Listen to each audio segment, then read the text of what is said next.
नारद मुनि भगवान विष्णु के परम भक्त थे और उन्हें अपनी भक्ति पर बहुत गर्व था। उन्हें लगता था कि जिस माया ने पूरे संसार को भ्रमित कर रखा है वो उन्हें छू भी नहीं सकती। एक दिन वो भगवान विष्णु के पास पहुंचे और मुस्कुराते हुए कहा कि प्रभु, मुझे माया के बारे में बताइए ना, मैं देखना चाहता हूं कि ये माया वास्तव में है क्या। भगवान विष्णु ने नारद जी की बात सुनी और शांतिपूर्वक मुस्कुराते हुए कहा, वत्स, समय आने पर तुम्हें माया का अर्थ समझ आ जाएगा। कुछ दिनों बाद नारद मुनि भ्रमण करते हुए एक घने जंगल में पहुंचे। गर्मी से बचने के लिए उन्होंने एक पेड़ के नीचे विश्राम किया। झील का पानी इतना साफ और चमकदार था कि नारद मुनि का मन उसमें स्नान करने का हुआ। जैसे ही नारद मुनि उसमें उतरे तो उन्हें लगा कि वो किसी और ही दुनिया में आ गए हैं। पानी से बाहर आते ही उनका रूप बदल गया। अब वो एक राजकुमार बन चुके थे। नारद इस बदलाव को भगवान की कोई लीला समझकर आगे बढ़ गए।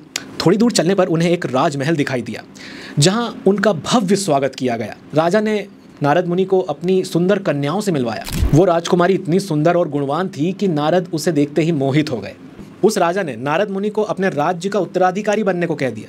नारद ने इसे स्वीकार कर लिया और राजकुमारी से विवाह कर लिया। समय बीतता गया। अब नारद एक राजा बन चुके थे और अपनी पत्नी व बच्चों के साथ सुखपूर्वक जीवन व्यतीत कर रहे थे। अब उन्हें अपने तप और साधना की सुध नहीं थी। उनका जीवन परिवार, राजपाट और भौतिक सुखों में पूरी तरह से डूब चुका था। एक दिन अचानक एक भयंकर बाढ़ आई।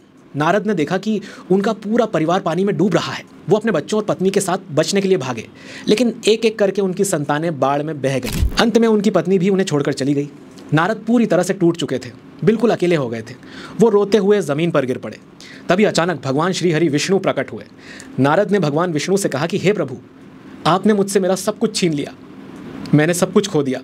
तब भगवान विष्णु मुस्कुराए और बोले, वत्स, ये सब माया थी। नारद मुनि ने चारों ओर देखा। ना तो बाढ़ थी, ना पत्नी और ना बच्चे और ना ही कोई राजमहल।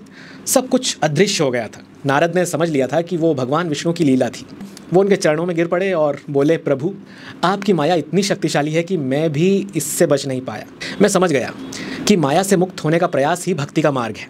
भगवान विष्णु ने उन्हें आशीर्वाद दिया और कहा कि माया से कोई मुक्त नहीं है, लेकिन सच्चा भक्त इसे पहचान कर अपने सच्चे स्वरूप को समझ लेता है। इस घटना ने नारद मुनि को माया की शक्ति का बोध करा दिया। वो फिर से भक्ति के मार्ग पर लौट आए और पहले से अधिक विनम्र हो गए।